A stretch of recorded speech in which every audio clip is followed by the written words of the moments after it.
बच्चों, कक्षा 6 के आज मैं आपका एक नया अध्याय शुरू करने जा रहा हूँ जिसका नाम है गिल्लू। गिल्लू एक कहानी है जो महादेवी वर्मा की लिखी हुई है। महादेवी वर्मा एक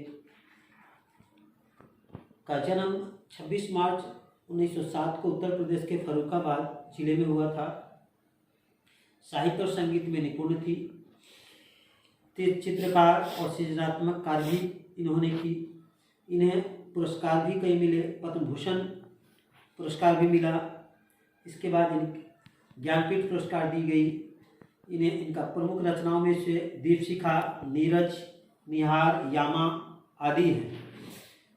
इनका देहांत 19 दिसंबर 1987 को हुआ।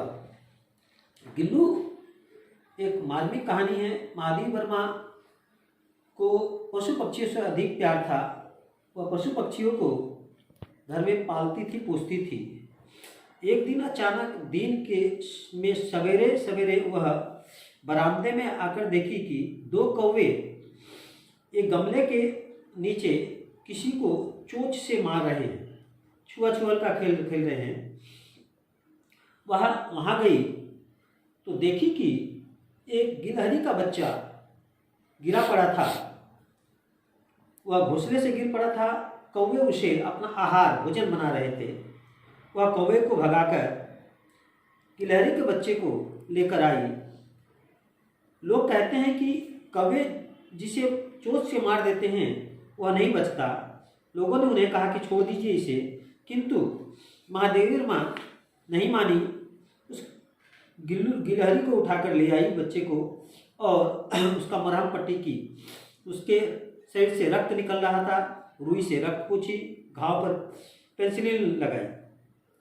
फिर रुई की पतली बत्ती बनाकर दूध में भिगोकर उस नन्हे से प्राणी के मुंह में दूध डालने का प्रयास की ताकि उसे भूख लगा हो तो कम हो। कई घंटों के इलाज के बाद एक बूंद पानी जाकर उनके मुंह में टपका। तीसरे दिन वह अच्छी तरह स्वस्थ हो गया और 2 नन्हे पंजे से पकड़कर नीले कांच की मोतियों जैसी उसकी आंखें यह इधर उधर देखने लगा।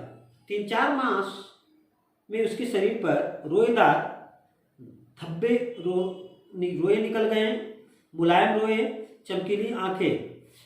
अब उसका नाम महादेवी वर्मा ने गिल्लू रखा और वह इधर उधर टहलने लगा।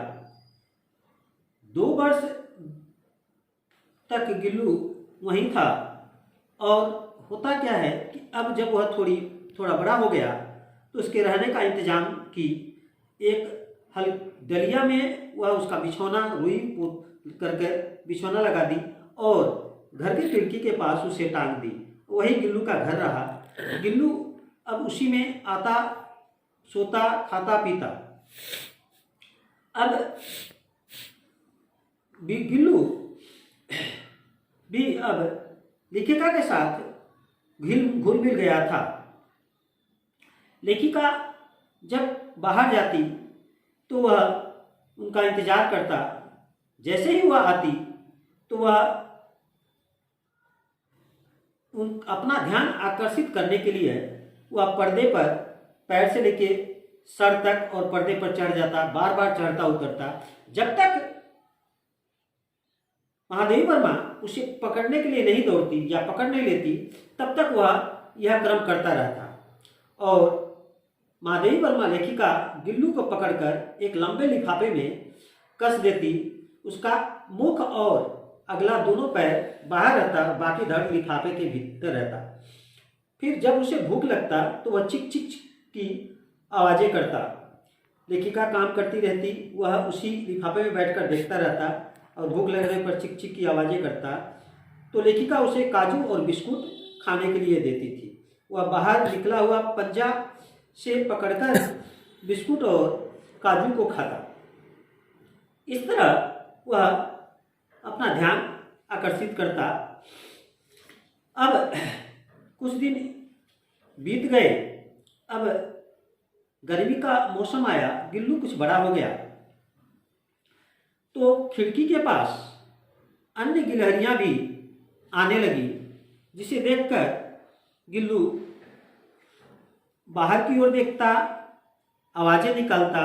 अतः लेखिका अब उस जाल का एक कोना खोलकर उसके आने जाने का रास्ता बना दी।